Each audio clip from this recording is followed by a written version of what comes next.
इकाई नंबर 6 मालवजी फौजदार। कक्षा 7 के बच्चे आज नाट्यकरण कर रहे हैं। पात्र शिवाजी, मालवजी, तानाजी दरबार।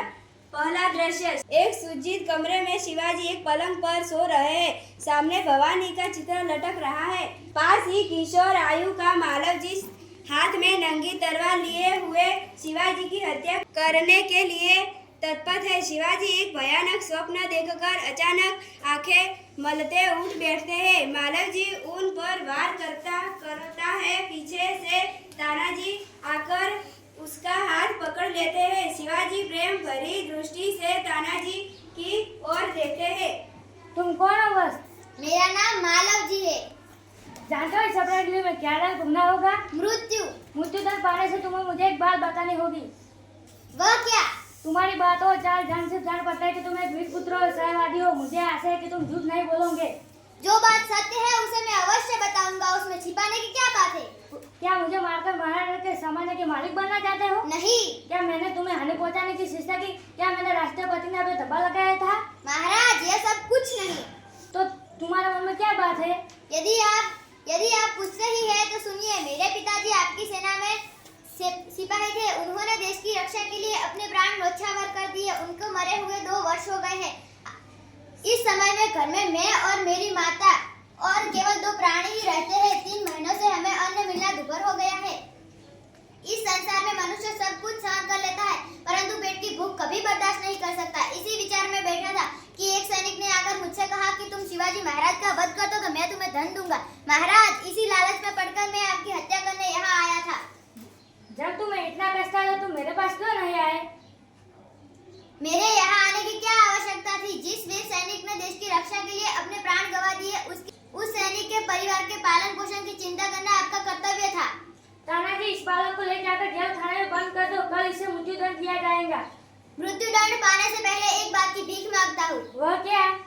मृत्युदंड पाने से पहले मैं अपनी पूजनीय माता के दर्शन करना चाहता हूँ। यदि तुम अपनी माता के दर्शन करके ना लौटे तो? मैं वीर पुत्र हूँ। मैं झूठ बोलकर फांसी से बचना नहीं चाहता। मैं अपनी माता के दर्शन करके अवश्य लौट आऊंगा। जाओ, यही देखना है। ओह, बालक में वीरता कुट भरी और साथ ही अपनी माता का भक्त भी। ऐसे ही बालक अपनी माता पिता की लाज रखते हैं। तानाजी, आपके मन में क्या राय है? महाराज, वीरता और साहस में मुक्त हूँ। तानाजी, जानते हो इस बालक के साथ मैं क्या व्यवहार करूंगा? नहीं महाराज। मैं इसकी परीक्षा लेने से 50 से मृत्युदंड से मुक्त करके अपनी सेना में भर्ती करवाऊंगा। मुझे आशा है कि ये बालक मातृभूमि सेवा में कोई कसर नहीं रखेगा। घातक के साथ इतनी दया, धन्य है महाराज। तानाजी, मारने वाले से बचाने वाला अधिक महान होता है। आज तुमने मेरी जान बचाई, इसलिए मैं तुम्हारा आभारी रहूंगा। महाराज, तो मैं तो आपका दास हूँ। स्वामी की रक्षा करने के दास का कर्तव्य है। इसमें आभार होने की क्या बात है? तानाजी, तुम्हारी जैसे सेना भर्ती पर भारत माता गर्व करती। जाओ, थोड़ी देर विश्राम करो। जो आज्ञा महाराज। दूसरा दृश्य स्थान, शिवाजी के दुर्ग का कमरा। दोपहर का समय। शिवाजी और तानाजी बात कर रहे हैं। तानाजी, क्यों मेरा हृदय इस बालक में अंधा क्यों उड़ा? जब से मेरे सामने से गया तब से मैं उसी के बारे में सोच रहा हूँ। महाराज, यह तो इसकी वीरता और साहस का फल है। तुम सच कहते हो। मैं इसकी वीरता पर मुग्ध हूँ।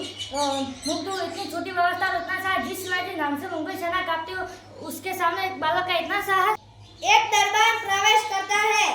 महाराज, आपसे एक बालक मिलना चाहता है। उसे बुला लाओ। दरबार के साथ मालवजी का प्रवेश। महाराज, आपका अपराधी मृत्युदंड पाने के लिए उपस्थित है। वीर पुत्र, तुम इतनी जल्दी कैसे आ गए? महाराज, मैं आपसे विदा होकर घर पहुंचा। मां बड़ी देर से मेरी प्रतीक्षा कर रही थी।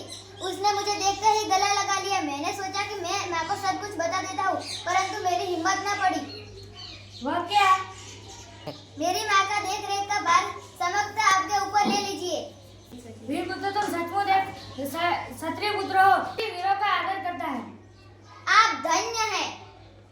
वीर पुत्र, जिस प्रकार तुम अपने माता से दुखी होकर वैकल हो रहे हो, उसी प्रकार मैं भी दुखी हो रहा दिन यही चिंता में रहता हूँ कि कैसे भारत माता का दुख दूर करूँ।